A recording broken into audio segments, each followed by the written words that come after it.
Coming up on the Horse Tamer with Pat Parelli. Do something like that, well, slow it down before we get in trouble. So I'm not going to make any assumptions. I want to step in the saddle and see what it feels like.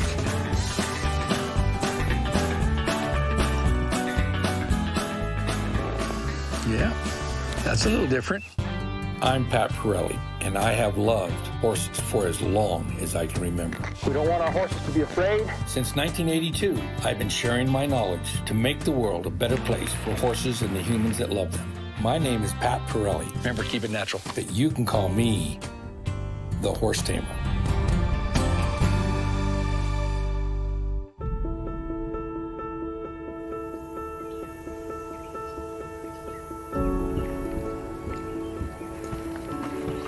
Okay, let's get on our way.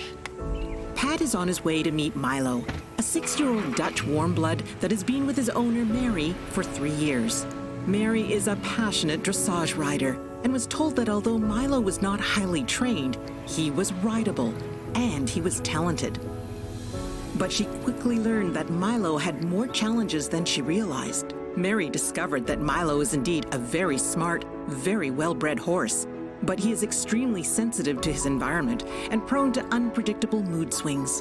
Mary has been told more than once that Milo is beyond help, but she reached out to Pat as a last resort.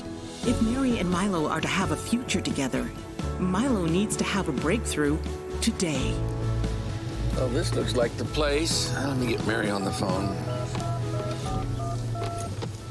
Yeah, hi, Mary. This is Pat Pirelli. I'm pulling into your place right now, so come on out and let's get acquainted. Good morning. Good morning. Limp on over here. What do you got going on here? I injured my foot. Oh. I have a fracture in the heel. You got a spot we can go sit down and talk about your horse? I do. Come on there, Milo. I'm gonna start off with a long line, okay? He says, what in the world? Well, let's see what we got here. Hopefully curiosity kicks in. So most people don't realize that we've got more leverage the farther we are away from the horse. Right. So we're just gonna try to see what his response or reaction is. Horse's #1 instinct is to be perceptive to danger, people, places, changes, and things. And of course, what I'd like him to do is to fill his body full of endorphins, like serotonin and dopamine, rather than cortisol. So it's pretty natural for horses to get their adrenaline up, to start moving their feet if he's kind of any kind of horse like that. But it's the adrenaline plus cortisol that's where it creates the problems. We're gonna use some, what we call guiding principles, and try to have what we call long body logic, so I'm gonna stay farther away from him. Horses have long bodies. People have tall bodies, and so this evokes us to think like a pedestrian. And so you see somebody who's thinking like a pedestrian, they hold the horse up close, trying to hold it, and the horse goes around them because this big, long body's got these 5 zones. The head is zone 1, the neck is zone 2. We sit in zone 3, the hips are zone 4, and the tail is zone 5. And whether we're on the ground or in the saddle, we have to learn how to use long body logic with our hands, with our legs, with our seat, and maybe even a stick, so that we are always talking to each individual zone and in combination.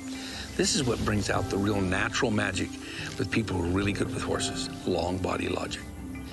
I'm gonna see if I can't move along here and see what he thinks about me going for a walk, not necessarily doing anything to him, just out for a walk.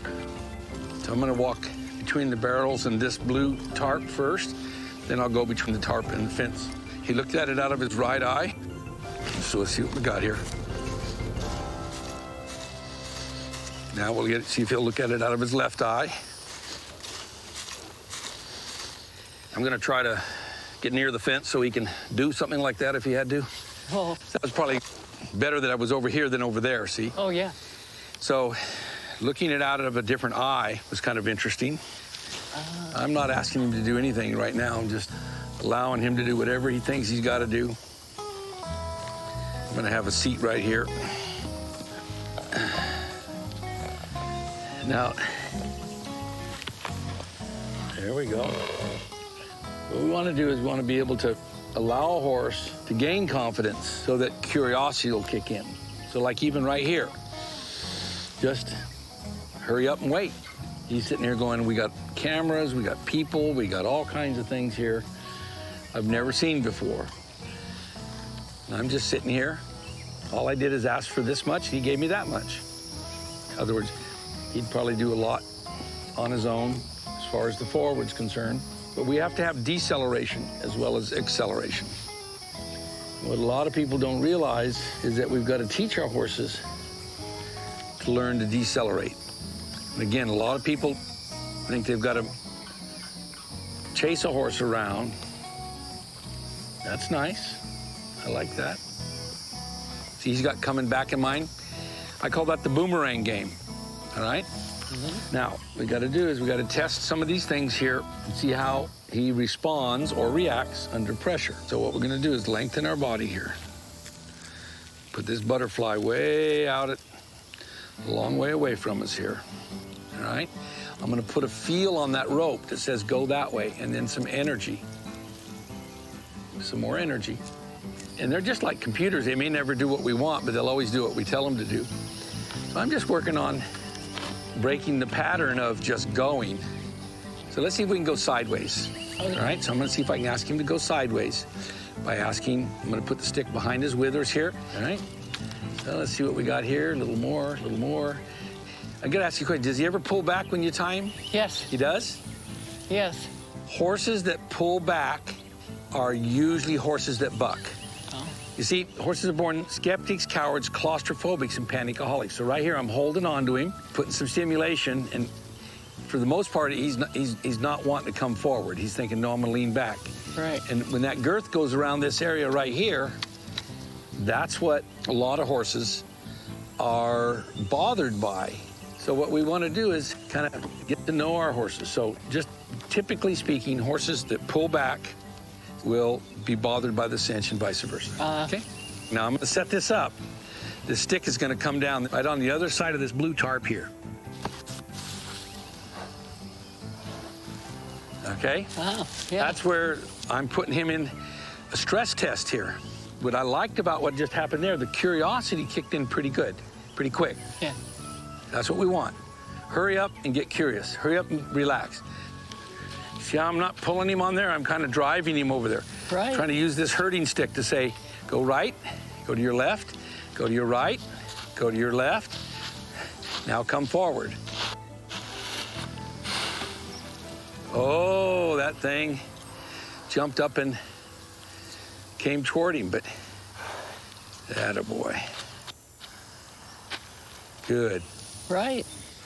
So, Mary, tell me what your observations have been so far. I am amazed at the way you talk to Milo, because Milo listens to you, and you got him to move. I speak horse. You do speak horse. You ready to try something else? Yes. So now we're going to see if we can put a bareback pad on him and see how he responds or reacts to a cinch, okay? Right. Let him see it. Good. Here it comes. Attaboy. I'm going to use my left hand in order to get the cinch so that we've got one fluid move like this, and then Oh, nice. there. Yeah. Okay?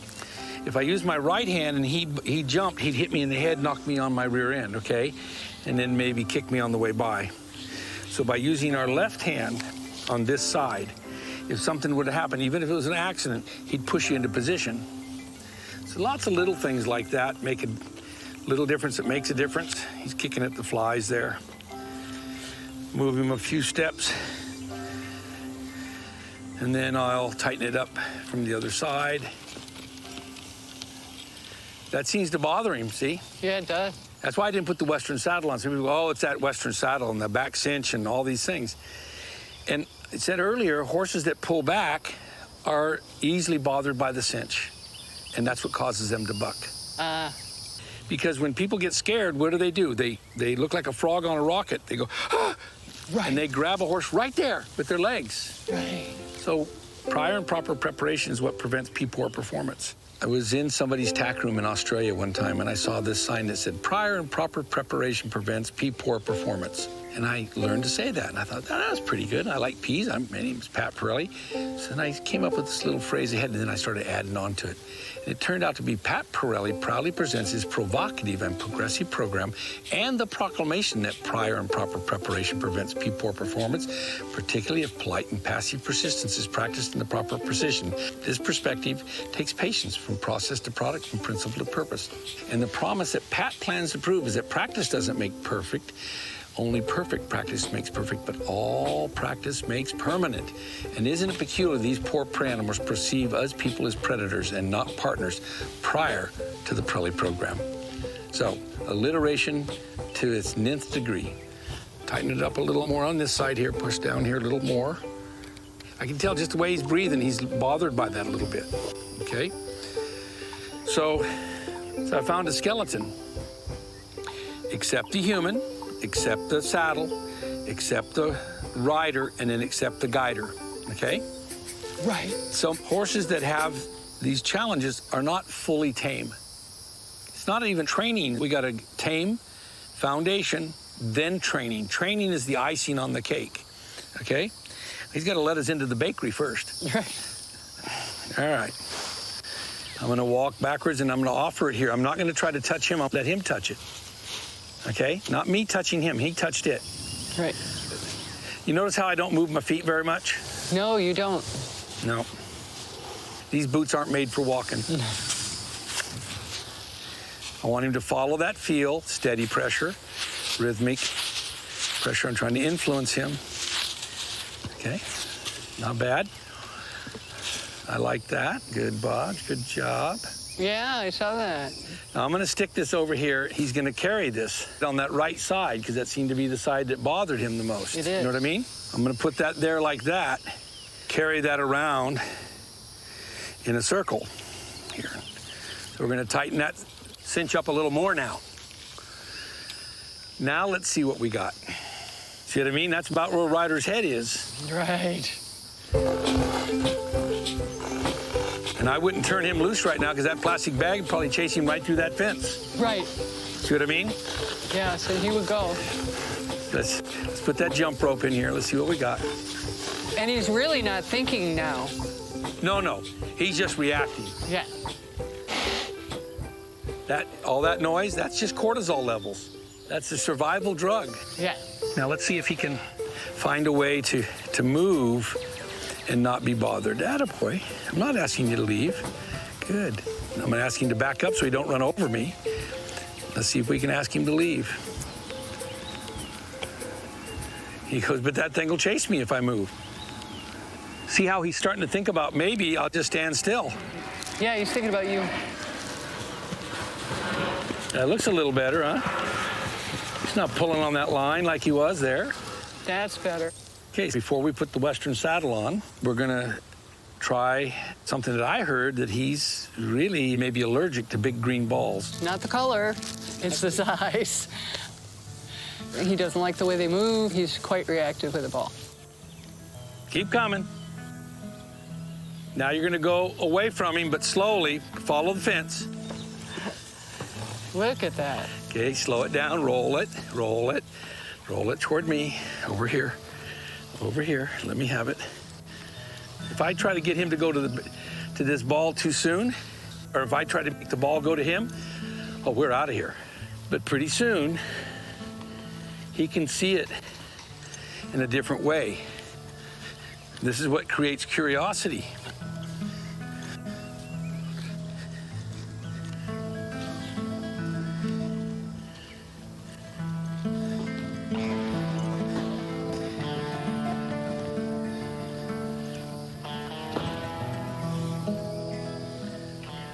See, it's his idea. So now, how could we get him to where it going to him would be okay, all right? We've got to use a little retreat, and then a little bit of reapproach, and then retreat, and reapproach, and then retreat. That's better. Rhythm, relaxation, and retreat, okay?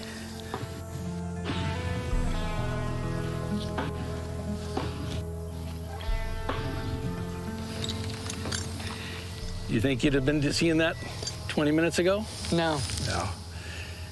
Horses are amazing animals, but we have to understand that they're prey animals. So what we want to do is we want to make sure that we are getting him to want to play. Right. He's gotten curious about things. It's not just tolerating it. It's actually getting to where it's like, dang, What's that? I would have never thought that. Okay, so what have you learned? I love that he's loving you right now. Oh, yeah. Mostly to quit thinking about getting him to make him do things, but to make things his decision. To allow it to be his idea. Yeah. Good. Yeah. And that he doesn't have to be afraid. It's great. Okay, the Western saddle is going to have a back cinch on it. And a lot of people, when a horse gets scared, the first thing their legs do is grab them right here. And the horse has never been used to a back cinch. Oh my gosh, can they ever help someone take a flying lesson without a pilot? Right. So again, I'm gonna put this underneath his nose. I'm gonna turn and put it on his back like that. So many people try to put a saddle on. See how I'm holding my saddle out to the side? But again, I want him to be curious and confident. Swing and sling and put it up there. Put it on there so that it goes on like I put my hat on. Nice.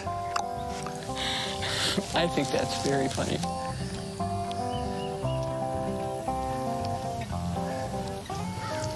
That looks pretty good. Oh, that's bothered him a little bit right there. How'd I know? Because he lost his rhythm.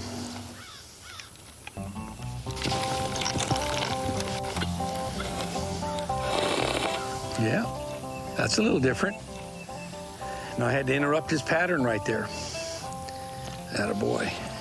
Let's tighten this cinch up another notch. What do you think? Huh? And again, let's not throw our hat under there or startle him. We're not going to sneak around here either. There you go. If you want to move around, that'd be fine.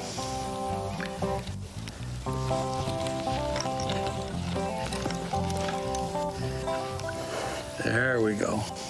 So I'm going to bend him here before he gets in too big a trouble. Bending a horse. Sounds like such a funny term, doesn't it? But remember, horses got 5 zones, and they articulate together. So what I want you to realize is that bending a horse is getting a horse to become supple and flexible.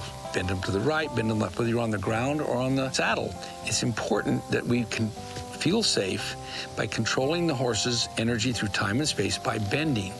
Now, we've all been told, kick your horse to go, pull him to stop, use the reins to turn. Whenever we pull on both reins, that straightens them. That actually puts power to the hind legs. So we're actually can be a lot safer and feel a lot safer if we can bend the horse to the right, bend the horse to the left. So you see, I'm trying to get him here before he gets in trouble. There, a little bit. There, that's good. Now I'm gonna slow it down. Good, I like that. Isn't that going well? So, tightening that cinch up again. So that's 5 times that we've tightened that cinch up. It's tightened and tightened and tightened and tightened. Attaboy. Let's see what we got on this left side here. Let's see if we can go a little faster. And we gotta have a language. So the horse needs someone to do some negotiation. You never know when you're in the saddle and the horse doesn't want to go over the crick. What kind of communication exercises can we do to prepare him for that? It's going well. He's really listening. He feels pretty good to me, but I think there's still one piece missing. You know, horses have a fisheye lens, so they see everything peripherally and above. As a human, we look at the world with these 2 eyes. We have binocular vision. Horses have a blind spot in the middle, which gives them bilateral vision, but each eye also has a fisheye lens. This is a great tool for being a survivor. That way they can notice something over here, or a little butterfly over there, or a piece of plastic on that side. And so this is why you see sometimes when something is on the ground and a horse looks down and goes like that. This is a great survival tool. And we oftentimes ride around through the world looking at the world like this. And this is why a lot of riders get in trouble, because they're looking at the world like this, and the horse is looking at the world like this. So knowing about this fisheye lens is a great tool for us as a human, but we got to remember, if they're confident, fisheye lens or not, they're going to have confidence in themselves, confidence in their environment, and confidence in you. So the real secret is confidence. So but let's see if I can't put this on the saddle in such a way that he has a chance to have that rider be up there. We'll let that Pirelli logo be the rider this time. Tighten that up a little bit. See if I can't put this up here in a way that it'll stay. And we'll see what he thinks about that and the Western saddle. So optimization, potential. That's what we want, isn't it? I feel like he's in good shape. So let's see if we can ask him to come over to the pedestal. He's too tall for me to get on. But again, what a lot of people don't know is kicking actually causes bucking. So I wouldn't kick him to go, because I promise you he'll probably start bucking. I don't think you want that, and I don't think I want that. So what I want is to go halfway up here. I want to step up here. I want to step in the saddle and see what he feels like. I want to move this stirrup around. That doesn't seem to bother him. There, a little something there. There we go. Good. But it's just a little something. So when I get up here, the first thing I'm going to do is bend him. So in case he does get scared, that I can stay in a small area. Okay? That a boy.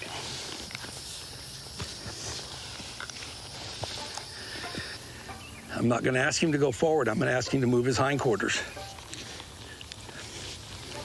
That a boy. Now I'm going to ask him to move his hindquarters this way, just with the reins. Good. We may not go very far or very fast today, but we're going.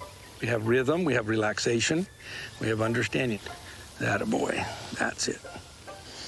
If he wants to go around in this circle here, that's fine by me. I'm just being a passenger for right now, just kind of going with him. But I want him to know I'm up here, and I want him to know I'm part of his solution, not part of his problem. I'm going to reach down and ask this left rein here to slow it down just a little bit. There we go, to a halt. Again, I'm going to try it to the right. Almost there. And it's his reasons, it's his story. He's the only one that knows everything that has happened to him. You know what I mean? So I've learned to ask the horse for his story rather than the people. There was my right turn. Right. Okay, I was really pretty happy with that. Okay, because I think that's where the problem started, in something like that. So let's just say we're reenacting his very first ride. There's two things I've always wanted to be: a true horse tamer and a first ride specialist. And Milo needed a little bit of both. Milo needed to start all over again, accepting the human, accepting the saddle, accepting the rider, then accepting the bit, in that order. And this is what I have found is the natural learning sequence for horses. I've tried it thousands of times, and so far it's worked 100% of the time. So restarting, just going through the skeleton again, just pretending like he'd never had a ride, was our strategy today. Now I'm going to step off, but when I step off, I'm going to step out in front of him in case he does get scared. I'm going to step over there. Okay, I'm going to let this foot out of the stirrup so it doesn't touch him. I'm going to step there. And a lot of show horse trainers don't know things like that. You know what I mean? And I have all the respect in the world for show horse trainers, competitors. But there's the cake, there's the icing, and then there's the candles. The candles the day you show them. And I know some people that are better showmen than they are trainers. And I know some people that are better trainers than they are showmen. And I know a few of us are better cake makers than any of them. So we have pride in making this cake. Right. And he's kind of liking that we made some good cake today. Yeah. What do you think? So I just have one thing. Would you give me a hug? I'm so excited. Good. I really am. So now we start a relationship that's involving on the ground and in the saddle. Right. He's fabulous. What do you think about Milo? Where do you think I should go with him today?